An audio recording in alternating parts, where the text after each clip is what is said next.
An old lady is a brother's significant other. Could be a wife, could be just a girlfriend. In the Sons of Silence, the old ladies don't wear patches. Most of the ones that hang around the club are party girls. They're there for a good time, and when the party's done, they're moving on. Women club members can't be, never will be club members. Women's property of outlaws, but it's really that brother's girl. Other members need to respect that woman. They do cooking for you, they do the washing, cleaning, mopping. They do a lot of things to help things go by, but they're not members. It's unique for a woman to be in a gang because the average man expects to keep her barefoot, pregnant, and in the kitchen. That's what a woman's job is to do. But I fought dirty, and I ran by myself. I didn't want to be around girls. I had to fight like a dude, so I could beat up all the girls in my neighborhood. We used to look out for the guys when they were going to go do their dirt.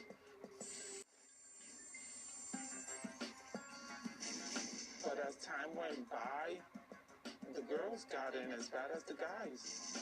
To be like when we used to get our ass kicked. Okay, I had black and blue bruises all down my body when I got my violation.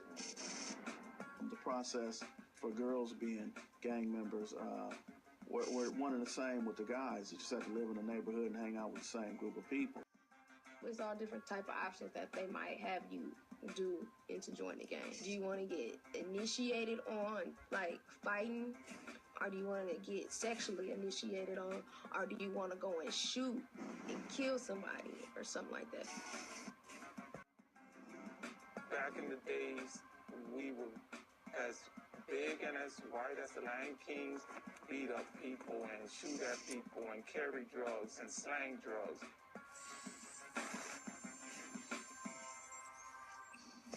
Just like the Lion Kings. Make a difference. We were just female. Lots of women who are bloods, they would roll with us when a fight broke out. There's one girl in my neighborhood who I'd make sure she stood by me. That's one thing about the community I come from. The girls could fight. I have no problem going with most of my homegirls' places. Girls today doing more than this.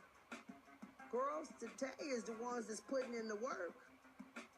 And so the average dude that got a girl, he gonna take his girl and show her how to shoot. Because if he driving and somebody shooting, he could throw her to that so she could shoot. We gonna do this together. Girls in gangs. Of the approximately 800,000 gangbangers in the United States, an estimated 70,000 are female. In spite of their tough ways, the girls still aren't welcomed by all gang members. It really does depend on the gang. Gangs are that slice of society. Men in gangs view their women just like regular men do. They want to make sure that they're kept in a place that's checked, okay, that they are not above them or that they don't hold more than them. I ain't with all that old females banging, because they females, that ain't their place to gang bang. Little is known about these women, who often fly under the radar. Programs are focused at boys and men, and people always overlook the girls and the women. It's such an anomaly. By the late 70s, the percentage of female gangbangers was on the rise. The women earned their stripes by taking orders. The men, their reasons for a life of crime may be different. They just want to be, and they want to be a part of that vibe and that hype, and they want to be postcode celebrities, and there's no reason for it.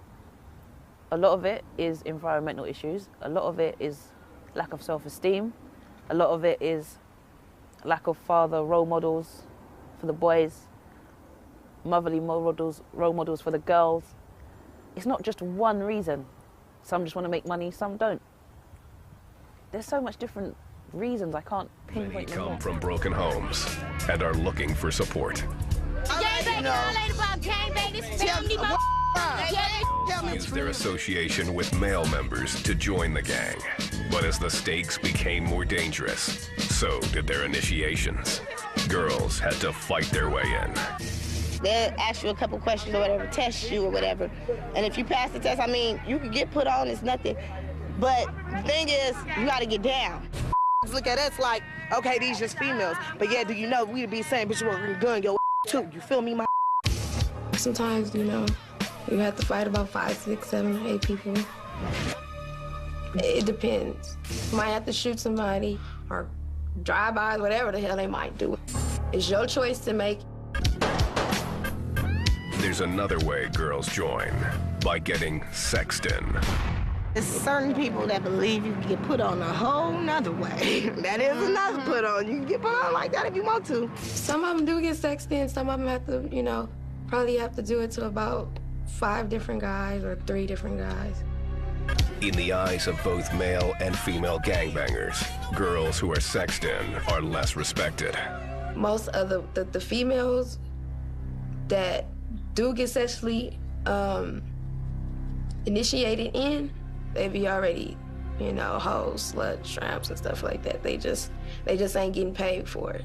Those girls and women are not officially recognized by most gangs as being part of the gang. Eventually, you know, they start also being alienated and shunned and cast aside. And so what they had thought was going to be the easy way in was actually also the hard way out.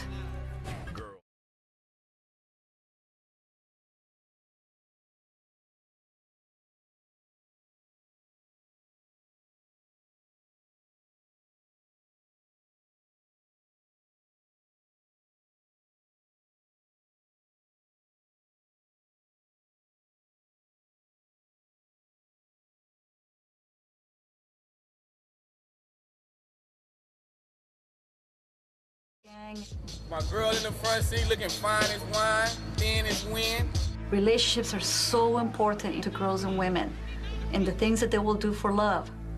Short of, you know, giving up their lives, and some of them even do that, giving up their freedom. But like their male counterparts, they crave respect and money. In this world, they're not would never be afraid of women, you know. They just know a woman to do what a man tell them to do.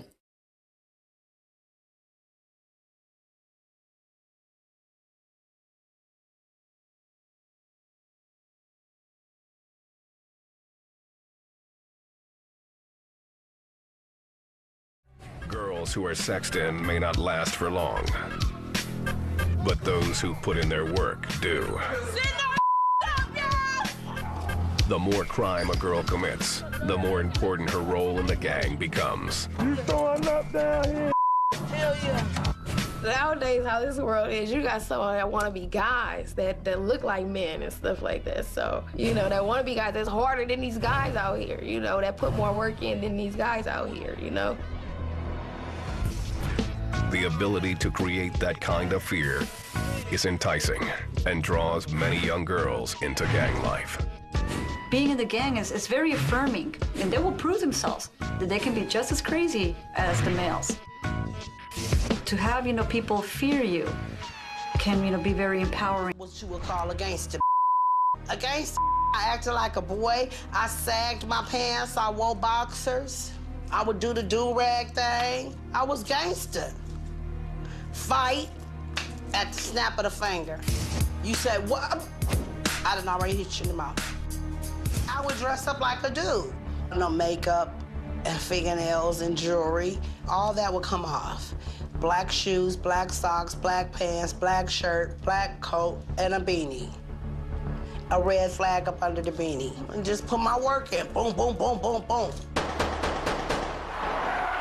And back to my car, jump in and throw it in neutral, take that off. Next thing you know, I'm a girl, and I'm sexy, and I'm driving. There is one boundary many girl gangsters don't cross when they're doing their work. Unlike the men, most only attack for personal reasons.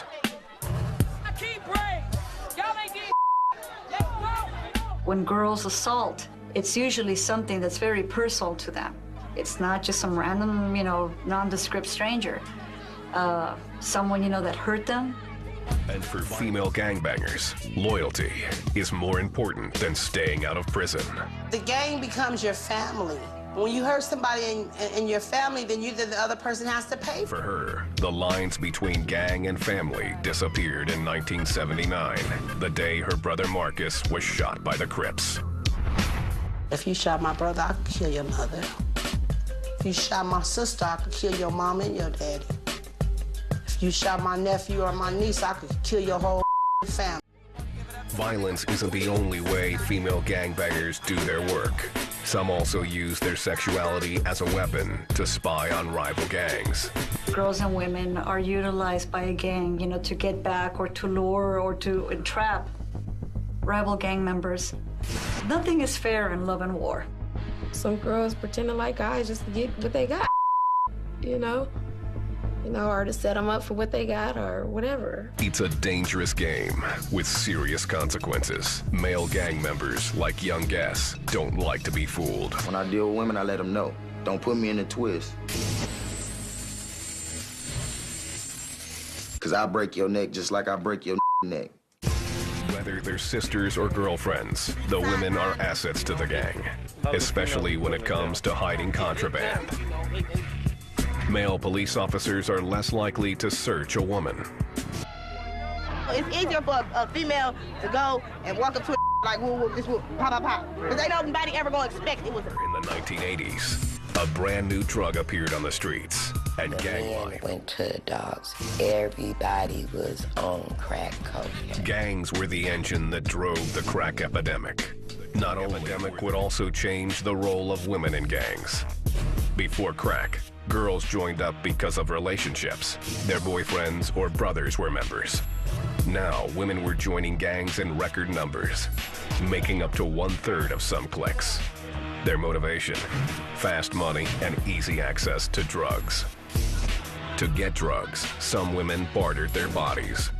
Women in gangs are bound by the same rules as the men. I'm from West Side of Cajun Block, Compton, Crip, all nasties, cuz. Most can't leave without risking payback, unless they're pregnant. Once they become mothers, you know, then they can leave the gang. It's very highly acceptable. And it's actually almost a requirement, you know, for some gangs that they, you know, change their status. Because nobody wants, you know, a pregnant, you know, woman dead. Leaving a gang is never easy, though.